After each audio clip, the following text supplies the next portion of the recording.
ছোটবেলা থেকে মাকে দেখি তার কাছে কেউ কোনো কিছু খেতে চাইলে সে তার ঘরে না থাকলেও সে কোথা থেকে যেন জোগাড় করে তাকে রান্না করে খাওয়ায়।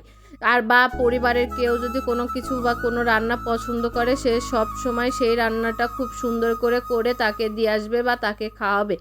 আর এই কাজটা বিশেষ করে আমার বাবা আর দাদির ক্ষেত্রে আমার মা বেশি করে। তো আমার দাদি যখন বেঁচে নেই আমার বাবার ক্ষেত্রে করে দেখে আমার বাবার যে খাবারগুলো পছন্দ সে যেই খাবারগুলো পছন্দ করে খায় আমার মা সব সময় সেই খাবারগুলোই সে বাসায় থাকলে রান্না করে আর সেই খাবারগুলো বারবার তাকে দেয়, সে যেন ভালোভাবে পেট ভরে তৃপ্তি করে খাবারটা খেতে পারে বা ভাতগুলো খেতে পারে। আর এই স্বভাবটা আমারও হয়েছে।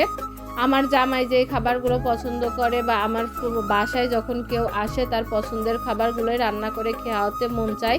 কেন জানি না, মনে হয় হয়তো বা তার পছন্দের খাবারগুলো রান্না করে খাওয়ালেই সে বেশি খুশি হবে। আর সেদিন আমার দেওর এসেছিল আমাদের বাসায়, আমার শ্বশুর বাড়ির সবার কিন্তু ইলিশ পোলাও খুবই পছন্দের।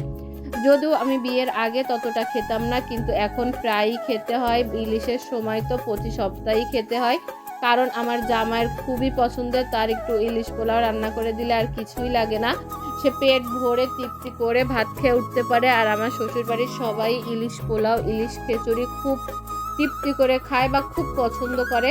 আর তাই আমার দেবর যেদিন এসেছিল সেদিন 1 কেজি ওজনের একটা মাছ কেটে ফ্রিজে রাখা ছিল, তার জন্যই সেইটা দিয়ে ইলিশ পোলাও রান্না করছিলাম। আসলে ও ম্যাচে থাকে একা, ইলিশ মাছ বা ইলিশ পোলাও সেইভাবে খেতেও পারে না। তো আমার বাসায় যখন আসে আমি চেষ্টা করি তার পছন্দের খাবারগুলো রান্না করে খাওয়ানোর। আর আমার জামাই এত পছন্দ করে আর আমারও কেন জানি না পরিবারের লোকজনের পছন্দের খাবারগুলো রান্না করে খাওয়াতে ভাল লাগে। মন দিয়ে সেই খাবারগুলো রান্না করি, হয়তো বা পারফেক্ট বা একদম অতটা মজা হয় না হোটেল স্টাইলে বা রেস্টুরেন্ট স্টাইলে, তবে যেটুকু করি খুব মনোযোগ সহকারে রান্না করি যাতে তারা খুব ভালোভাবে খেতে পারে, তৃপ্তি করে খেতে পারে, তাদের পছন্দ হয়। তো সেই দিন শুক্রবারের দিনও আমি ইলিশ পোলাওটা রান্না করে নিচ্ছিলাম। আর ইলিশ পোলাও বা পোলাও এইসব জাতীয় রান্নায় আমার মনে হয় যে ঘি না দিলে ভরে হয় না, রান্নাটা কমপ্লিটই হয় না। বিশেষ করে আমার তো মনে হয় ঘি না দিলে হয়তো বা যে রান্নার স্বাদটাই আসে না। তো এইখানে আমি ঘি দিয়ে দিয়েছিলাম আর এখন মাছগুলো দিয়ে ভাতটা দমে বসিয়ে দিলেই কিন্তু হয়ে যাবে।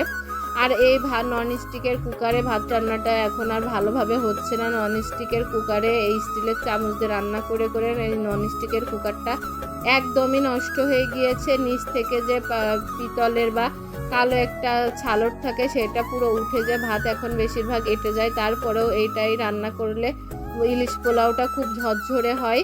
আর এর ভেতরে আমি দমে দিয়ে দিয়েছিলাম, আমার রান্নাটাও হয়ে গিয়েছে। কিছু কাবাব ফ্রিজে ফ্রোজেন করা ছিল সেইটাও ভেজে নিয়েছি। আর আজকে আমাদের দুপুরের খাবারে এইটাই ছিল।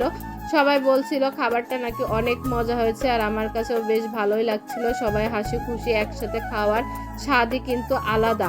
তো আজকে ভিডিওটা এখানেই শেষ করছি। আল্লাহ হাফেজ।